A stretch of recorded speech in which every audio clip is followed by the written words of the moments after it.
te contar, os olhos já não podem ver coisas que só o coração pode entender.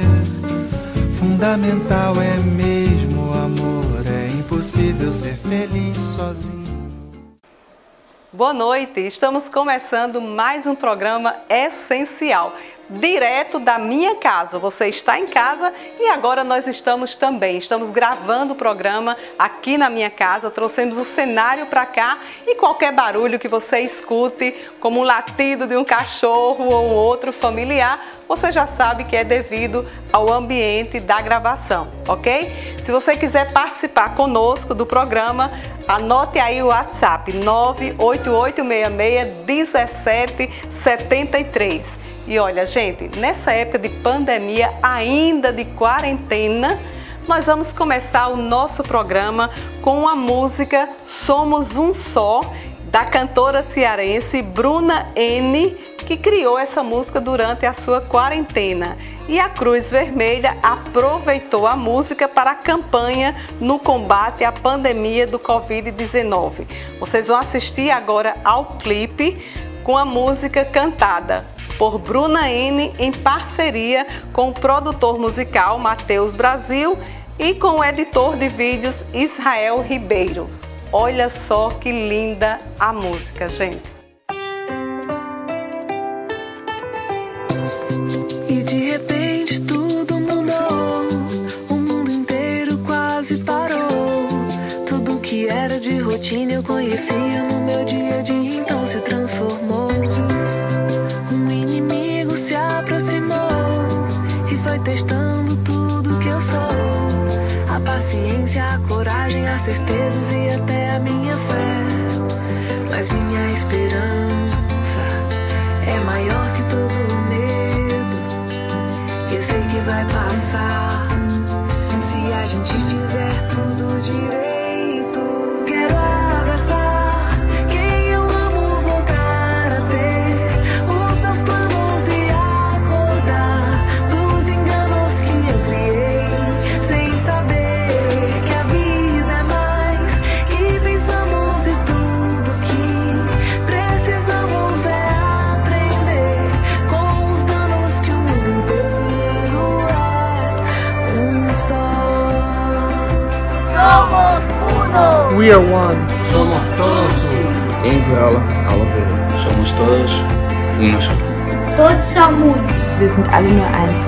Diácono, todos somos uno. Nous sommes tous ensemble. Είμαστε όλοι ένα. Israel Lahela Muet. Somos todos uno solo. We are all one. Somos uno. Cuide do seu corpo, alimente sua fé. Brinque com seus filhos, faça tudo o que puder pra gente passar logo com essa dor que é do mundo. E a luta continua de segundo a segundo. Os anjos de jaleco estão se arriscando pra nos salvar. E cada vida em risco deve importar. Por todos nós, por cada um de nós.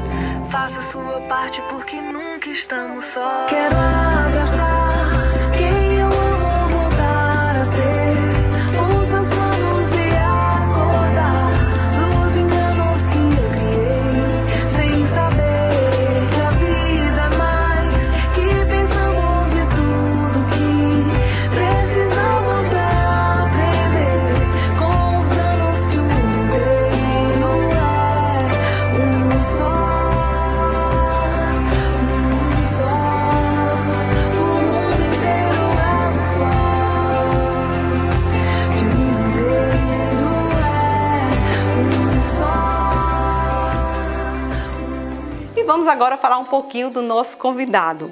O nosso convidado é mais uma vez o Padre Domingos Cunha, católico, português, mora em Fortaleza, trabalha há mais de 20 anos ensinando meditação e enneagrama, que é um mapa de autoconhecimento psicoespiritual, e é escritor, autor de vários livros sobre enneagrama e mais um sobre meditação, e vai conversar conosco hoje sobre autoconhecimento na tradição cristã.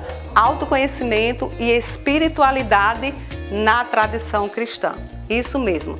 E eu quero lembrar de uma frase do Papa Francisco que diz assim: em sua obra O Céu e a Terra, um livro de diálogos com um rabino amigo seu, quando é questionado sobre o que acha mais importante dizer às pessoas de hoje, responde: o fundamental que se deve dizer a todo homem é que entre dentro de si mesmo. Palavras do Papa Francisco. Então, entre dentro de si mesmo e aí você encontrará a sua espiritualidade, o seu encontro com Deus, tá?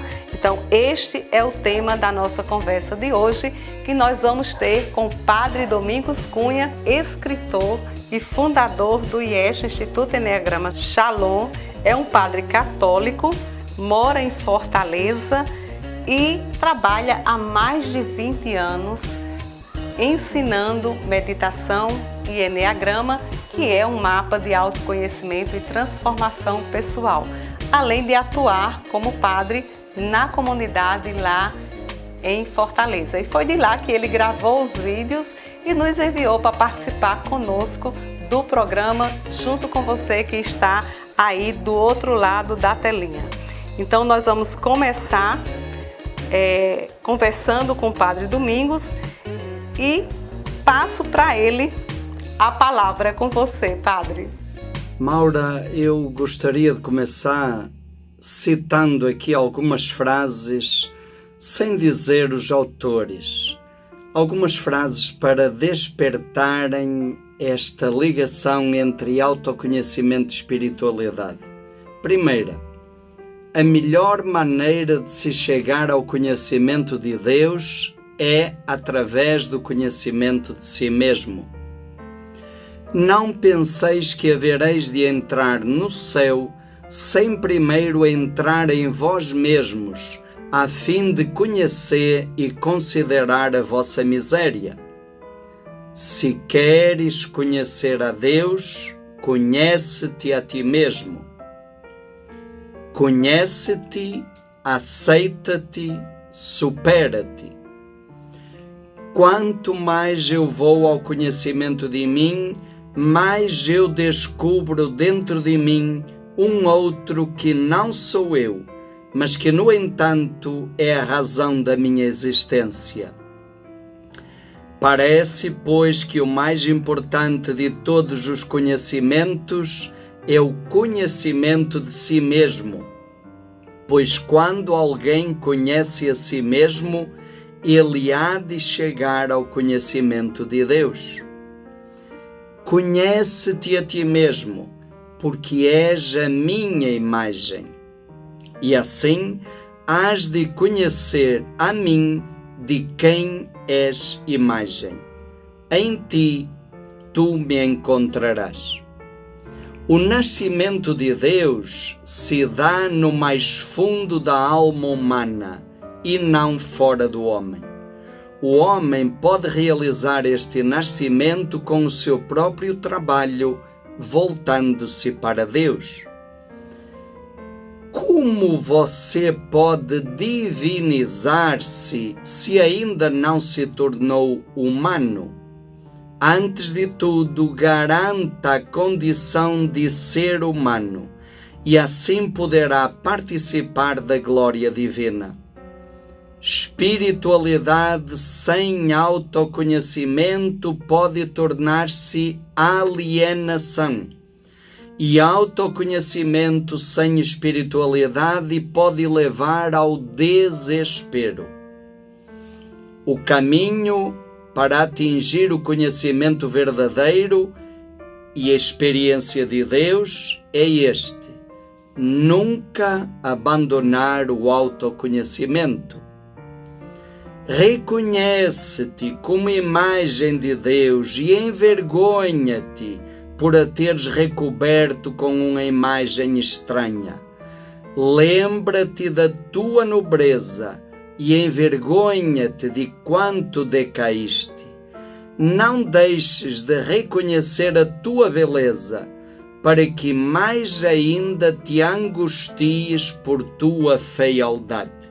Vocês que estão nos assistindo conhecem a autoria, aliás, as autorias dessas citações? Olha, confesso para vocês que algumas até que me vêm à mente, mas a maioria também não. Vai lá, Padre Domingos, revela para a gente quem são esses autores.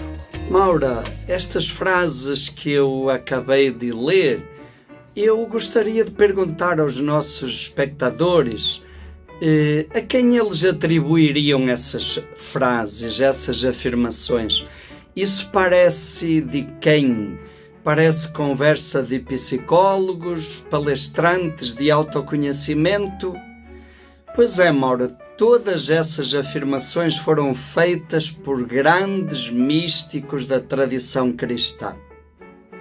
Santa Teresa de Ávila, Evagrio, Santo Agostinho, São Tomás de Aquino, Clemente de Alexandria, Guilherme de Saint-Thierry, Mestre Eckhart, Santo Ireneu, Pascal, Santa Catarina de Sena e São Bernardo de Claravaux são os autores dessas afirmações. E depois disso eu perguntaria: é possível chegar a uma espiritualidade verdadeira sem percorrer o caminho do autoconhecimento? Eu não sei, mas todos esses místicos e muitos outros acreditaram que esse é o verdadeiro caminho. E Jesus Cristo falou: conhecereis a verdade e a verdade vos libertará. E a primeira verdade é a verdade sobre nós mesmos. Quem somos, de onde viemos e para onde vamos. Essas são as três grandes questões da espiritualidade. E o autoconhecimento nos ajuda a chegar a essas respostas. De onde viemos e para onde vamos? Essas três perguntas que você, Padre Domingos, falou serem centrais na busca da espiritualidade. Agora eu pergunto a você, para que a gente obtenha essas respostas às três perguntas, se faz necessário conhecermos essa diferença de espiritualidade e religião, ou é tudo a mesma coisa? Sim, é bom a gente fazer uma distinção entre espiritualidade e religião. Tem uma parábola que eu gosto muito e conta que um mestre acordou de noite e viu uma lua linda. Estavam à noite linda de luar e o mestre ficou encantado e ele queria que o discípulo também pudesse apreciar a beleza da lua. Então ele foi lá, bateu na porta do quarto do discípulo, o discípulo acordou assim meio sonâmbulo e o mestre disse: vem cá, vem.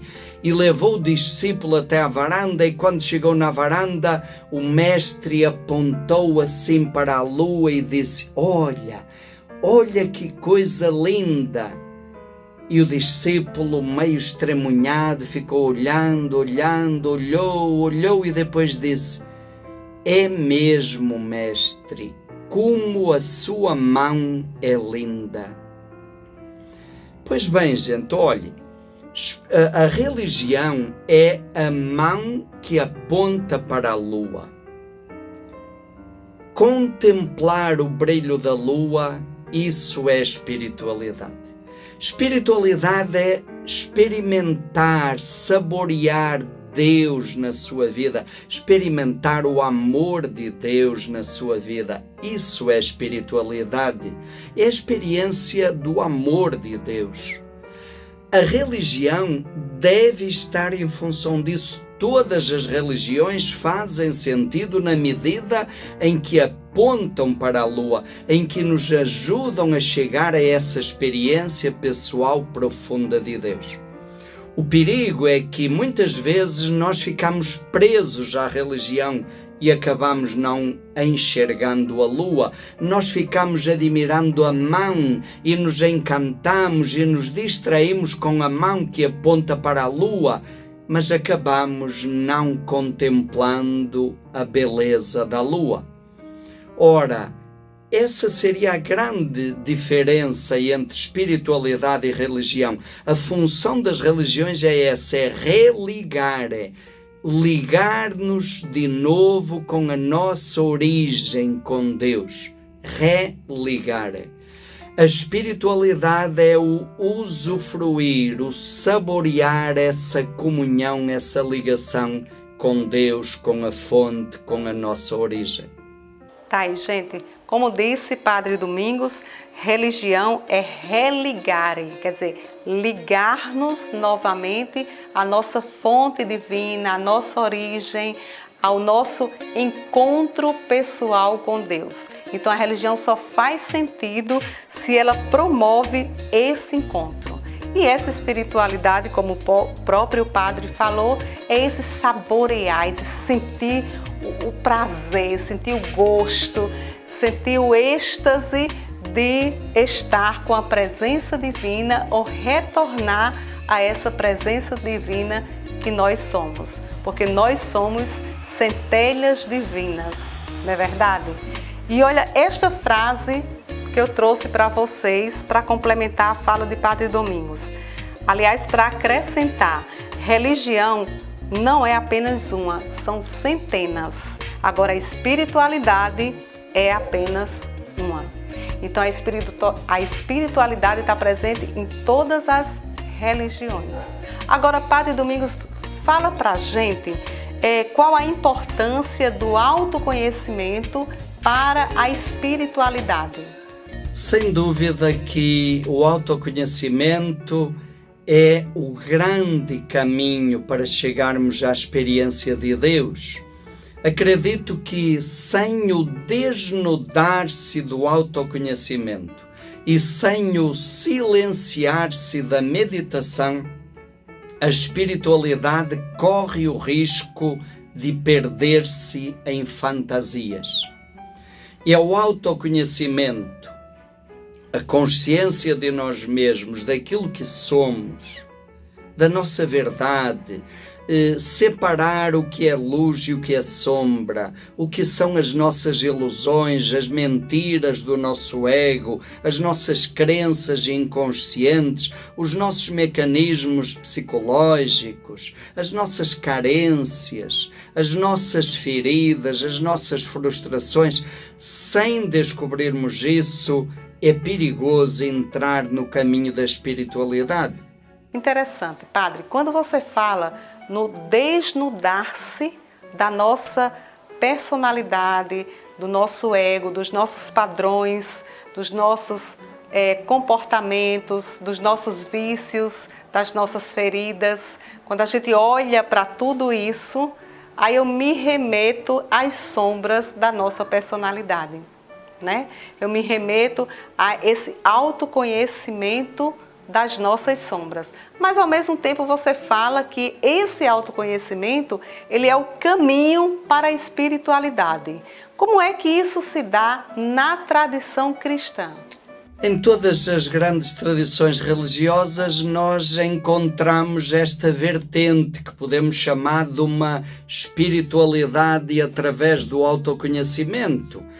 E na tradição cristã, concretamente, este caudal se alimenta nos evangelhos e encontra depois os seus oceanos mais profundos na tradição dos padres do deserto, aquela geração dos primeiros monges do cristianismo a partir do século IV. Nós vamos ver aí muitas gerações de cristãos que buscam nos desertos do Antigo Egito, procurando uma experiência profunda de Deus, e eles eram movidos por duas grandes perguntas. Primeiro, se Deus já habita dentro de nós, por que é tão difícil encontrá-lo? E a segunda, porque quando nós o encontramos é tão difícil permanecer em contato com ele? Foram essas duas grandes questões, são questões espirituais. Foram elas que levaram essa geração de monges para os desertos. E hoje sabemos que esse povo meditava em média 12 horas por dia. E nesse processo de meditação profunda, sabe o que é que eles descobriram? Eles descobriram a resposta para essas duas questões.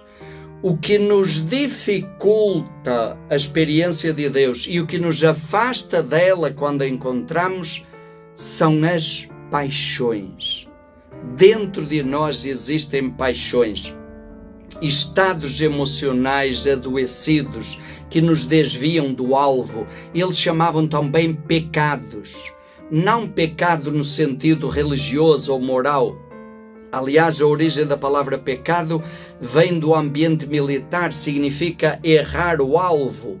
Quando o guerreiro disparava a flecha e errava o alvo, dizia-se pecar. Quer dizer, o alvo, o nosso alvo é chegar a Deus. Mas existem dentro de nós coisas que nos desviam, que nos fazem errar o alvo. E eles identificaram 9 estados emocionais, 9 vícios emocionais, 9 pecados que nos afastam do alvo, que nos afastam da nossa essência, que nos afastam de Deus. E eles chamaram a isso de pecados capitais. Foi o que ficou na tradição cristã como a doutrina dos pecados capitais. Eles identificaram também os 9 estados de comunhão com Deus, que eles chamaram de virtudes. Então, as virtudes são os estados emocionais que nós experimentamos quando estamos em comunhão com Deus. Os pecados são os estados emocionais que nos afastam de Deus ou nos impedem de chegar a Deus. E aí eles elaboraram essa doutrina das paixões e das virtudes. E essa doutrina das paixões e das virtudes é a base de uma tradição de autoconhecimento chamada Enneagrama. É uma tradição muito antiga, já vinha de muito antes, baseada em leis matemáticas e em outros saberes, e foi enriquecida a partir do século IV com essa visão mais psicoespiritual a partir da doutrina das paixões e das virtudes. Padre Domingos, na sua fala sobre autoconhecimento, você faz referência ao Enneagrama, que é um mapa milenar que trabalha com autoconhecimento e, segundo a sua fala, foi acrescido de novos saberes psicoespirituais neste século IV. É isso? Fala mais para a gente. Então, no século IV, nós temos um grande nome, Evagrio do Ponto, que reuniu o saber de vários desses monges e elaborou a primeira lista das paixões e das virtudes. Depois nós vamos ter João Clímaco, que completou essa lista para chegar nas 9 paixões. Depois nós temos Máximo Confessor, que reduziu essas 9 paixões a uma única, que ele chamou de egolatria. Latria quer dizer adoração. Egolatria, adoração do ego. É quando nós ficamos fechados, cegos pelo nosso egoísmo, pela nossa personalidade. Então ele considerou que essa era a principal de todas as paixões. E essa linha vai continuar dentro da espiritualidade cristã. Nós vamos ter São Bernardo de Claraval, que no século X resgata essa tradição profunda. Nós vamos ter depois, no século XIII, um grande nome chamado Raymond Lully. Foi um dos primeiros seguidores de Francisco de Assis. Viveu durante muitos anos nessa região do Médio Oriente, teve contato com os remanescentes dos monges cristãos e teve contato também com os místicos do islamismo que estavam surgindo e crescendo nessa época. E a partir daí, Raymond Lully, quando voltou para Palma de Maiorca, a ilha onde ele nasceu, atualmente faz parte da Espanha, ele publicou um tratado chamado Ars Magna, a Grande Arte, onde ele reuniu conhecimentos que aprendeu no Médio Oriente. Dentro desse tratado tinha um capítulo chamado Ars Brevis, pequena arte, pequena sabedoria, e nessa Ars Brevis ele apresenta um resumo, uma síntese do Enneagrama, 3 figuras do Enneagrama: as paixões, as virtudes e as ideias sagradas, que são os atributos de Deus que estão presentes nos seres humanos. Daí porque o Enneagrama trabalha tanto a personalidade como também a essência, que são as ideias sagradas, as virtudes, tudo isso que você falou, toda essa herança da tradição cristã do século IV, que nos traz essa riqueza de conhecimento. Então, retomando nossa conversa, Padre Domingos, você falou sobre o autoconhecimento, estamos conversando, aliás, sobre o autoconhecimento e a espiritualidade. Esses estados emocionais ou pecados que nos afastam de Deus, que são nossas sombras, isso aí faz parte da nossa personalidade. E você está nos trazendo as ideias sagradas, as virtudes, que fazem parte do Enneagrama, da essência, da nossa centelha divina, no divino que nós somos.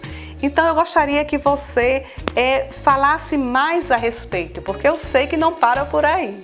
Mais tarde, no século XVII, nós vamos ter ainda outro grande nome, Athanasius Kircher, um padre jesuíta que conhece também essa tradição do Enneagrama e aprofunda essa ligação com a espiritualidade. Ele, por exemplo, vai fazer uma relação dos vários tipos de personalidade com as categorias de anjos, uma tradição que vem lá da Pérsia, da Babilônia, e que o povo de Israel incorporou na sua tradição e que depois passou para o cristianismo. No século V temos um grande nome dos místicos cristãos, Pseudo-Dionísio, o Areopagita, que fez um tratado sobre os anjos.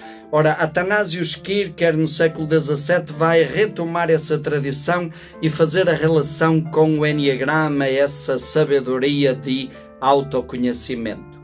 Então, o Enneagrama aparece ligado à espiritualidade. O Enneagrama não está vinculado a nenhuma religião, mas o Enneagrama bebeu, como sabedoria, bebeu nas 3 grandes religiões mediterrânicas: o cristianismo, o islamismo e o judaísmo. Então, naturalmente, ele tem uma contribuição e uma identificação muito grande com a espiritualidade cristã. E, de certa maneira, ele resume essa proposta de chegar até Deus através do autoconhecimento. O autoconhecimento como um caminho para Deus. Você falou anteriormente que o Enneagrama é uma tradição de autoconhecimento e que foi acrescido, pela história da tradição cristã, saberes psicoespirituais a este mapa milenar. Agora eu pergunto, como é que fica essa relação Enneagrama e espiritualidade, especificamente? Fala pra gente. O Enneagrama não é espiritualidade, o Enneagrama não substitui a experiência de Deus, o Enneagrama não substitui Deus. O Enneagrama é um caminho, é um itinerário, é um mapa, é uma ajuda para chegarmos aí à experiência de Deus, é essa experiência de saborear a presença de Deus em nós, a imagem de Deus que nós somos. Então, essa fonte que vem lá dos antigos desertos, dos padres do deserto, essa fonte onde o Enneagrama bebeu, nos dá essa dimensão psicoespiritual que se alimenta e até hoje alimenta todas as grandes linhas da espiritualidade cristã, com todos esses místicos que já falamos. O Enneagrama ele não está vinculado a nenhuma religião, ele bebeu nessas 3 grandes religiões e dialoga muito bem com todas as outras religiões. Ele costura com muita propriedade psicologia e espiritualidade, autoconhecimento e experiência de Deus. E ao mesmo tempo ele respeita a autonomia dessas 2 áreas. Então, o Enneagrama nos ajuda a responder àquelas 3 grandes perguntas existenciais do ser humano. Quem somos? de onde viemos, para onde vamos. E o Enneagrama se coloca assim como um caminho para a essência, um caminho que nos leva naturalmente à porta da espiritualidade, aos grandes vales da espiritualidade. Olha, Padre Domingos, nós passaremos a noite inteira conversando sobre este tema. E eu fico assim muito feliz de ouvi-lo e saber que na nossa religião católica nós tivemos um berço de espiritualidade verdadeira. Então, assim, eu fico muito feliz de ter acesso, de resgatar essa herança, para que eu possa ter a certeza, junto com você que está em casa, que não há outro caminho para se chegar a Deus que não seja o autoconhecimento, o olhar para dentro de si, o conhecer a sua personalidade, o seu jeito de ser, o seu jeito de sentir, o seu jeito de agir, o seu jeito de pensar. E através dessa viagem interior, através da meditação, da respiração consciente, aí sim você chega até Deus, até o retorno à sua essência, à sua fonte divina que todos nós temos. Essa fonte dentro de nós, porque somos centelhas divinas. Então, muito obrigada, Padre Domingos, por mais uma vez colaborar conosco. E eu gostaria que você ficasse muito à vontade para as suas considerações finais acerca da nossa temática.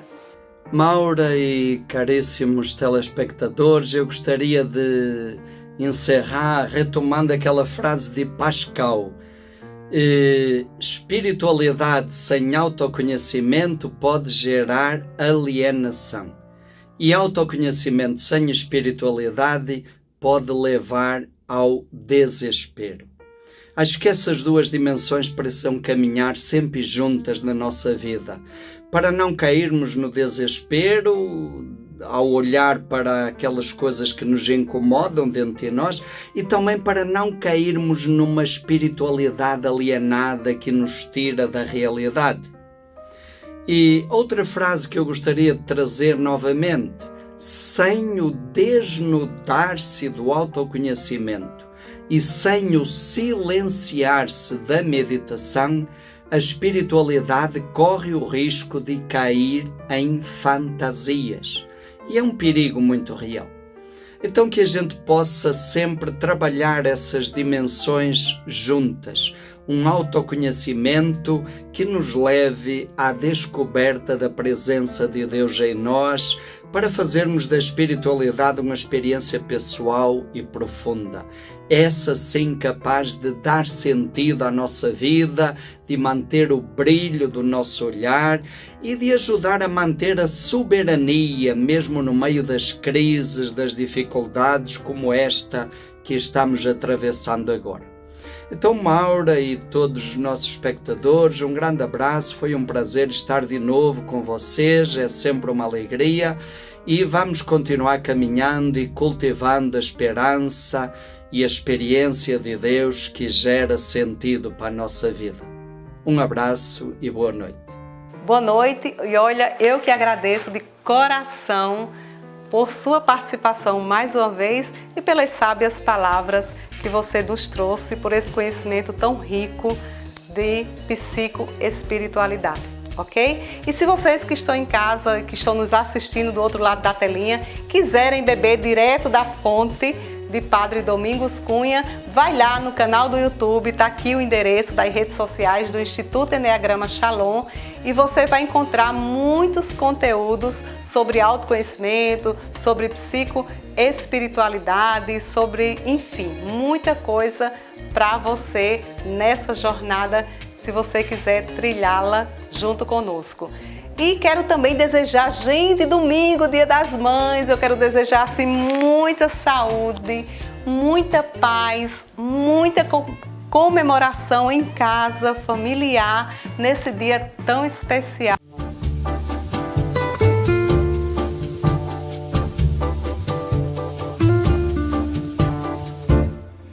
Vou te contar, os olhos já não podem ver coisas coisas que só o coração pode entender. Fundamental é mesmo o amor, é impossível ser feliz só.